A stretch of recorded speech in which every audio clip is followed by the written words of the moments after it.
हमारे साथ इसी रीजन में आपका बैंगलोर मॉडल है, उसके ऊपर बिल्कुल फोकस नहीं कर रहे हैं। उसमें मैं उसको ऐसे फॉलो करती हूँ जैसे पहले हम लोग पाकिस्तानी कौम क्रिकेट मैच को फॉलो करती है। आपकी मिडिल क्लास जो है वो लोअर क्लास में चली गई है, लोअर क्लास को आपने रियासत मदीना के नाम पर आपने पनाहगाहों में घुसा दिया है। नमस्कार दोस्तों, जय हिंद। A very warm welcome to Hindustan special. आपको पता है दोस्तों, भारत का आईटी सेक्टर पूरे विश्व में प्रसिद्ध है और खासकर भारत में बेंगलोर तो इंफॉर्मेशन टेक्नोलॉजी का केंद्र है। आज की वीडियो में पाकिस्तानी मीडिया ने भारत के बेंगलोर मॉडल की बहुत तारीफ की है और ये बताया है कि पाकिस्तान में बेंगलोर मॉडल को फॉलो भी किया जाता है। आपको पता है दोस्तों, पाकिस्तान की अर्थव्यवस्था कर्जों पर आधारित है और बेरोजगारी पाकिस्तान में दिन ब दिन बढ़ती जा रही है। पाकिस्तानी मीडिया ये बता रहा है कि हमारे यहाँ कोविड से पहले ही इतनी बेरोजगारी थी, अब तो उसके बाद हद ही हो गई है। पाकिस्तानी मीडिया ये भी बता रहा है कि हमारे यहाँ चीनी, आटा, गैस का लॉकडाउन अभी भी चले आ रहा है। आज की वीडियो में ज़रियाब आरिफ और उसके पैनल ने और क्या कहा, तो चलिए दोस्तों आज की वीडियो की तरफ चलते हैं। Thank you very much. वो सर्वे रिपोर्ट जिसके मुताबिक लॉकडाउन की वजह से 1,70,70,000 घरानों का जरिया मौश मुतासिर हुआ। अब क्या हुकूमत के पास कोई ऐसी पॉलिसी है कि इनके रोजगार का कोई ना कोई बंदोबस्त किया जा सके? लेकिन सवाल यहाँ पर यह है कि 2.5 साल कारकर्दगी के बाद अभी भी इकोनॉमी पॉलिसी को लेकर क्वेश्चन मार्क है कि वो अफराद, वो बेरोजगार तबका जो अभी भी मौशी परेशानियों से दोचार है, क्या पाकिस्तान तहरीक इंसाफ की हुकूमत इनके किसी जरिया मौश का बंदोबस्त कर सकती है? इसके बावजूद हालात इतनी जल्दी नहीं बदल सकते बेरोजगारी के हवाले से। देखिए जी, बेरोज़गारी के हवाले से जो बातें आपने मेंशन की वो बिल्कुल ठीक हैं, लेकिन यहाँ पे एक बहुत ज़रूरी बात है जो हम मिस कर रहे हैं कि we have to look out of the box solution. एक सीधी रास्ते पे चलते हुए हम कभी भी अपनी डेस्टिनी अटेन नहीं कर सकते। ये दुनिया इनोवेशन और क्रिएटिविटी और टेक्नोलॉजी पे बेस्ड है।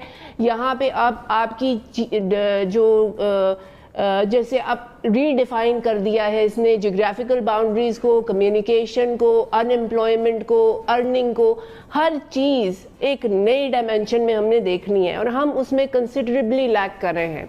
हमारे साथ इसी रीजन में आपका बैंगलोर मॉडल है, उसके ऊपर बिल्कुल फोकस नहीं कर रहे हैं कोई। उसमें मैं उसको ऐसे फॉलो करती हूँ जैसे पहले हम लोग पाकिस्तानी कौम क्रिकेट मैच को फॉलो करती हैं, जिसमें आप अपने लोगों की स्किल डेवलप कर रहे हो, आप उन्हें एक हॉट केक बना रहे हो बाहर के इन्वेस्टर ना सही, बाहर के एम्प्लॉयज़ के लिए।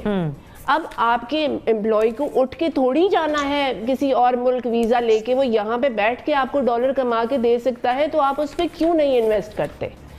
उस पे इन्वेस्ट करें, उसको एम्पावर करें, आपकी इकोनॉमी लिफ्ट अप होगी। जब यहाँ पे आपका हर बच्चा, हर एक स्किल्ड आदमी डॉलर्स में कमाएगा तो ऑब्वियसली हमें बाहर से, मतलब आप ये कह रहे हैं कि हमें स्किल डेवलपमेंट प्रोग्राम्स की तरफ भी जाना होगा, उसकी तरफ ही जाना पड़ेगा इवेंचुअली। आप कभी भी इस तरह से रेवोल्यूशन नहीं ला सकते। रेवोल्यूशन टेक्नोलॉजी बेस ही आएगा और अपने जवान प्रोग्राम को सिर्फ चैनलाइज करें out of the box solution if you want problem for out, if you want out of this problem. ठीक है, इसी परफॉर्मेंस के साथ अगले इलेक्शन में भी जाया जा सकता है, तो खुद पीटीआई पर एक फिर से क्वेश्चन मार्क आ जाता है। देखें, कोरोना तो आपके पास आया है फेब लास्ट ईयर में और को मार्च अप्रैल में आप लॉकडाउन की तरफ गए हैं, लेकिन डॉक्टर हफीज़ पाशा जो बहुत बड़े मालियाती एक्सपर्ट हैं, उन्होंने एक रिसर्च करवाई थी और उसमें उन्होंने बताया था कि पहले साल इस हुकूमत के आने के बाद 20 लाख लोग जो हैं वो बेरोज़गार हो गए थे। तो हमारे यहाँ तो सिर्फ कोरोना का लॉकडाउन नहीं चल रहा, लोगों के लिए आटे का लॉकडाउन भी चलता रहा है, चीनी का लॉकडाउन भी चलता रहा है, पेट्रोल का लॉकडाउन भी चलता रहा है। तो ये सब जो लॉकडाउन है, इसमें आप वो बिजली के जो बड़े महंगे महंगे बिल हैं, जो लोगों की सांस बंद कर रहे हैं, जो गैस के 3-3, 4-4 गुना तक बिल जो हैं वो बढ़ गए हैं, वो भी आप इस लॉकडाउन में शामिल कर लें तो इसमें तो कोई पॉजिटिविटी मईशत में नज़र नहीं आती।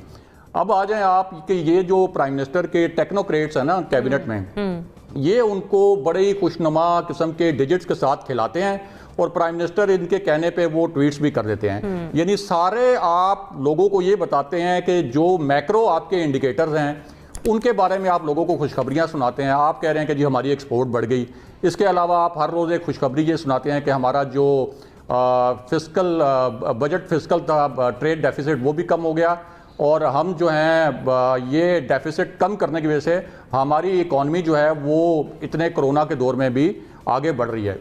लेकिन आप लोगों से ये नहीं पूछते कि 3 साल के अंदर लोगों की बाइंग पावर किधर चली गई है, परचेजिंग पावर किधर चली गई है। आपकी मिडिल क्लास जो है वो लोअर क्लास में चली गई है। लोअर क्लास को आपने रियासत मदीना के नाम पर आपने पनागाहों में घुसा दिया है और अब ये यानी ऐसे लगता है प्राइम मिनिस्टर सारी वो अपनी खत्म कर चुके हैं। अब वो कह रहे हैं कि मैं सिर्फ गरीबों का प्राइम मिनिस्टर हूं, कोई एलीट का या मिडिल क्लास का या लोअर मिडिल क्लास का नहीं। यानी सिर्फ ये है कि प्रायोरिटी ये है कि लोगों को पनागाहों में रोटी मिलती है। तो माइक्रो इंडिकेटर्स लोगों को चाहिए, लोगों को ग्राउंड के ऊपर क्या रिलीफ। ठीक है, लेकिन मैं हैरान हूं कि वज़ीर-ए-आज़म अगर आप बात कर भी रहे हैं कि टेक्नोक्रेट्स उन्हें अच्छे अदाद-ओ-शुमार बताते तो न जाने वो कौन सा खबरनामा देखते हैं जिसमें उन्हें आवाम की तकलीफ या आवाम की दुहाई नजर नहीं आती और वो क्यों आवाम से गाफिल दिखाई देते हैं। नासिर चुगताई साहब, आपको लगता है कि ऐसा मुमकिन हो पाएगा? नहीं, मेरा ख्याल है अभी नहीं। अभी तो इस हुकूमत को अपने आप को संभालने में टाइम लग रहा है।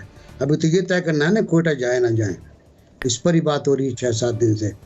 तो जो बुनियादी इस्लाहात हैं, बुनियादी रिफॉर्म्स हैं जो उनके मंशूर में वादा किया गया था, अभी उन पर भी कोई बात नहीं हो पाई है।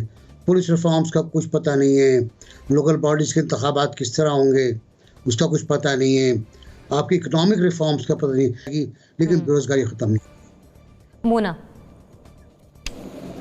2-3 जाविये हैं इसके। एक तो बात ये बिल्कुल सही है, मैं इससे मुत्तफिक 100% हूँ कि मुझे लगता है बहुत सारी एनर्जीज हमारी सर्व हो रही हैं दूसरी तरफ। जितने इस वक्त हमारे पास मुल्क में माइंड्स है ना, मुझे ये फील होता है कि वो तमाम मईशत पर से जो एक ध्यान था या जो तवज्जो थी जो बहुत ज्यादा थी, और अच्छी बात है ज्यादा थी, वो बिल्कुल डिविएट हो गए हैं। वो अब जाहिर है दूसरी तरफ लग गए। सियासी तरह जो है, सियासी महाज पर जो है वो तमाम की एनर्जीज लग रही हैं। अपोजिशन भी उस तरफ शुरू हो गए। पहले तो ये था कि अपोजिशन भी देखें तनकीद करते थे तो मईशत या मुआशी जो अशारिये थे उनके ऊपर करते थे। यकीनन ऐसे होते हुए मुझे नहीं लगता कि एनर्जीज इस तरफ लग रही हैं कि मईशत का इस वक्त हमारी क्या हाल है। और ये भी एक बहुत, मैं समझती हूँ, परेशान कुन पहलू है जिसकी तरफ हमें ध्यान करना चाहिए या रुख करना चाहिए।